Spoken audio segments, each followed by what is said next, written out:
What's going on, everyone? Trust the Buzz here. If you're new to the channel, I make daily Charlotte Hornets content, so if that interests you, make sure you go ahead and hit that subscribe button down below. If you cannot tell by the thumbnail title of this video, in today's video, we're going to be talking about players that need to step up going into the next season. Now, some of these things are good, as in like, oh, I would like to see him do more of this, and some of it is bad, is he didn't do enough of. And there's some obvious players, some not so obvious players, but that's what we're here to talk about. So without further ado, let's go ahead and get into the video. All right, so the first person I have up is LaMelo Ball, of course, and he falls into the category of him getting better or doing better for this team doesn't necessarily, it's not a bad thing as far as he didn't do something well last year. More so what I want to see from him is even if he cleans up his efficiency, that's an improvement to me. So LaMelo can have these same numbers. So like last year, he had 20, let's say 7 and 7.5, right?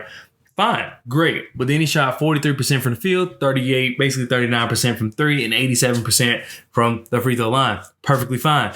One thing I would like, I know that a lot of people talk about LaMelo might need to go to 25 or even 28 points per game, especially with Miles Bridges possibly not being on the team. However, for me, the third year into the league, if you can get those assist numbers slightly up, if you can get those rebound numbers slightly up, and his points per game, as long as they don't go down, they go like maybe they can even stay the same. A lot of this can stay the same, but he cleans up that efficiency. So instead of shooting 43% from the field, he's shooting 46, 47. Instead of shooting 39% from three, he's shooting 41, 42. And the free throw, it's cool. I mean, I like to see it go into the 90s, but he's only 21, so or 20. He's just turned 21, so it's not the end of the world if, those numbers don't shoot up right away. But if he just becomes more efficient, less turnovers, he doesn't foul as much, that is a successful jump for me. That's why I'm saying LaMelo doesn't fall into that category of some other players where it's like, oh, he had a bad season last year, or I would like to see him do more of this. It's more so I would like for him to get more efficient. He can keep the same numbers for all I care. That shows improvement to me, is that you became more efficient, you became a smarter player. I'm cool with that, especially for LaMelo specifically. It's too much to ask him to take over the team just because Miles Bridges made a mistake. Not LaMelo's fault. All right, so the next player I have for you here is Gordon Hayward. Gordon Hayward falls into the category where he just needs to stay on the court. And there's another, like an intangible thing I would like for him to do. But first of all, let's talk about him just being on the court. His numbers look good. I mean, you saw like he averaged basically 20 the year before, and then last year averaged 16. He was very efficient, shooting 46% for the field, basically 40% from three, and he shot 85% for the free throw line. Great. And you also know that Gordon Hayward on the court does make a difference. We've seen that the last 2 years. He's just not able to be on the court when it matters most. So the first season he had with the Charlotte Hornets, 72-game season, he only played 44 games and missed the most important games that we needed him for. Same with this past season. He played almost 50, which is really good for Gordon Hayward considering, well, actually, believe it or not, like, look, if you look at his Boston, he got injured right there, and then 72, okay, and then he played 52. I think what it needs is Gordon Hayward is not ready to be the everyday starter, and that's just what it comes down to. However, the Charlotte Hornets are paying him like an everyday starter and playing him like an everyday starter, so therefore, his body just can't hold up. I really think he's a really good like six man, and that's just where it is. But however, if you're the Charlotte Hornets, you're not paying those six man the money you're paying Gordon Hayward, so he's got to get his butt out there. Another thing I would like to see Gordon Hayward do, though, is take over. I have a video coming out. I don't know when. I haven't even recorded yet. But basically what I'm just talking about, the Charlotte Hornets need somebody to be a locker room presence. We had Isaiah Thomas. It shouldn't take the Charlotte Hornets grabbing Isaiah Thomas off the street to have a locker room leader. Gordon Hayward kind of leads by on the court, but the thing is he's never on the court. You see what I'm saying? So there's nothing wrong with Gordon Hayward's leadership style. It's just he's never there. You know what I mean? So it's hard for him to lead that way if he's not ever there. Same with Kawhi Leonard when you want to talk about the Clippers and things like that. However, Kawhi Leonard, his on the court presence is a lot different than Gordon Hayward, but you get the point. Kawhi Leonard's not a guy, I guess, I don't know, is going to rah-rah his people. However, he leads by on the court. If he's not on the court, then it is what it is. So same with the Charlotte Hornets for Gordon Hayward. He likes to lead off on the court, never on the court. So it shouldn't take Isaiah Thomas coming off the street to get these guys riled up and get these guys ready to go and going into the play-in. Yeah, the play-in didn't turn out the way anybody wanted to for the Charlotte Hornets. However, those guys, you could tell there was a difference in the locker room when Isaiah Thomas got there. And Gordon Hayward should have been doing that. You're the veteran on his team. That's one thing I would like to see. Regardless of the numbers, his numbers can go down for all I care. But if he can stay on the court, still be efficient, and just be a more leader be a better leader, I'm perfectly fine with that, and I can take the Hornets a long way.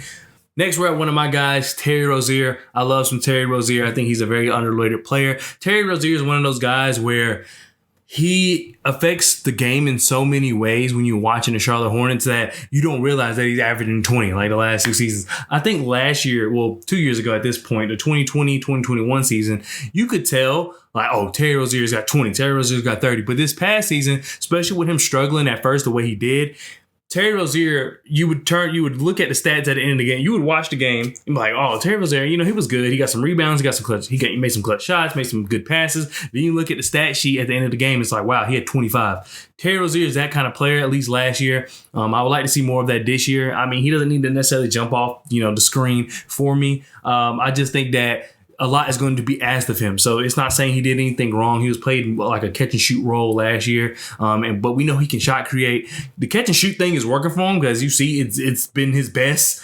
in his career. So that role is working for him. But I think he's going to be able to have to create a little more this season. I'm not saying he's unable to create. All I'm saying is that they're probably going to look for more of that. Terry Rozier is also a good guy with the ball in his hand. He's not a significant point guard. So of course he's not going to replace Melo or take point guard minutes from Melo, but he's just going to need the ball in his hand a little more and we know he can pass. I think in an interview, I think it was last year, like a post-game interview, he was like, oh, who knew I could pass? Terry Rozier is a really good passer. That's not his game. So I'm not asking him to become a facilitator. I'm just asking maybe like put some pressure on the defense with the ball in his hand because we know Terry Rozier can get to the basket. He had a really high, was it an and one rate? So when he drives to the basket, gets fouled, he usually makes it. So just put pressure on the defense in different ways outside of the catch and shoot. And I think that's going to help this team a long way. Like I said, Terry Rozier, great player. I'm glad he's on the Charlotte Hornets. All right, next we have my guy, PJ Washington, one of my favorite players on the Charlotte Hornets just because of how defensive, I don't even know how to explain it. He's just so extremely defensive versatile. Like it's insane. PJ Washington can really guard almost anybody. I'm not saying like he's put him on Steph or put him on Giannis, but I'm saying that if he gets switched on to these guys, you're not mad at all because PJ is always going to put his effort on defense. And I think he's also a really good offensive player. It's just that, he's kind of more of a spot up shooter and things like that, catch and shoot type of guy. Nothing wrong with that. It's working for the team. But we see that PJ can put the ball on the floor and attack the basket. And that's basically what I'm going to be asking him to do this year. PJ, play your game. He doesn't fall into the category of like I'm saying of, oh, he did something poorly last year. I would like to see more of this year.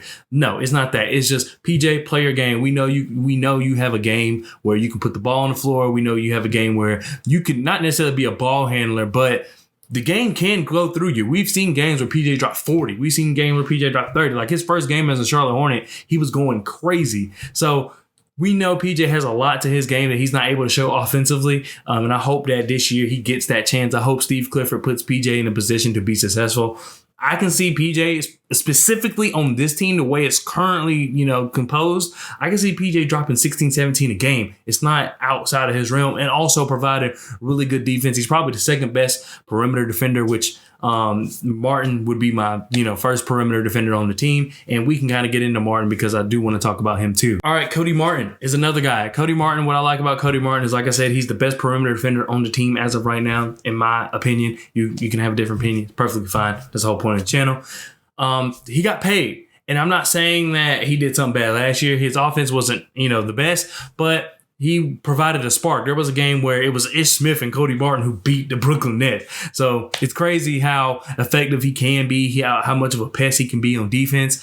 All I'm asking is that you got paid, keep grinding. You know what I mean? Like we see a lot of times where guys get paid and they kind of flutter off. Bring that intensity. His intensity isn't on offense. His intensity is on the defensive end. So you have Steve Clifford, who hopefully is going to bring a lot of intensity on defense. But then sometimes it's just the players. You got to find it within yourself to bring that own intensity. Coach can only do so much. Cody Martin was one of those guys who have shown in the past, hey, I have the intensity within me. I bring it out onto the court on the defensive end. Offensive end is, leaves to be desired. However, he's not bad on offense. It's just he has a role, and all he needs to do is just capitalize on that role, if that makes any sense, as far as just being a catch and shoot guy and sometimes, do some basket cuts and just get a dunk, quick layup, things like that.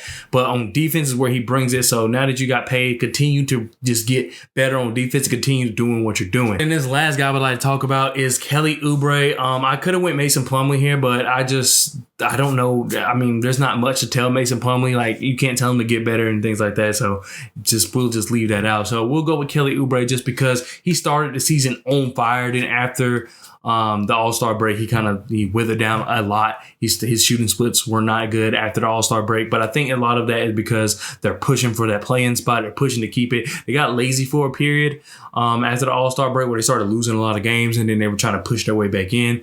That is basically what happened. And then when you're in that desperate situation, players start to play desperately. LaMelo's making turnovers. Miles Bridges is also just chucking up the ball. Terry Rozier chucking up. Like, you see what I'm saying? And that's what Kelly Oubre was doing as well. Also, he's in and out of the lineup, starting and not starting just because of things like COVID and then get some injuries and things like that. So he had a fluctuating season, and it was his first season in Charlotte. So he started off well. He withered away towards the end, and basically I would like to see him just continue that hot streak on offense from the three, like that game he had against the Pacers where he just went insane. Just continue to do that, but throughout the whole season, and play a little better defense. You know, Kelly Oubre, he did bring a little intensity on defense, but there was times where he looked a little lackluster. But we know Kelly Oubre is not that bad of a defender, so I know he has it in him. It's not like he did it poorly. It's just you could definitely do it better. We've seen you do it. And also hit your free throws, man. Hit your free throws, because he's too good of a shooter from the three-point line. I know it doesn't always correlate, but he's too good of a shooter from the three-point line to not, to be a 66%, 67% free throw shooter. And I know his free throw three-point percentage doesn't look high, but that's because, like I said, towards the end, he was really chucking them up. And he was chucking them up in the beginning of the season, but he was making them. He was making really ill-advised shots, after All-Star break. But anyway, that does it for the video. Thank you so much for watching. At this point, going forward, as you know, I'm making daily content once again, just because it is the NBA offseason. It was hard to come up with daily content, but now we are here. I'm going to be making daily content for the Charlotte Hornets. Anything you can think of, I'm probably going to make it. I have a couple series playing and things like that. So if that sounds interesting to you, make sure you stay tuned by hitting that subscribe button, and so that you'll be there for when I release those videos. Thank you so much for watching once again, and I'll see y'all next time. Peace.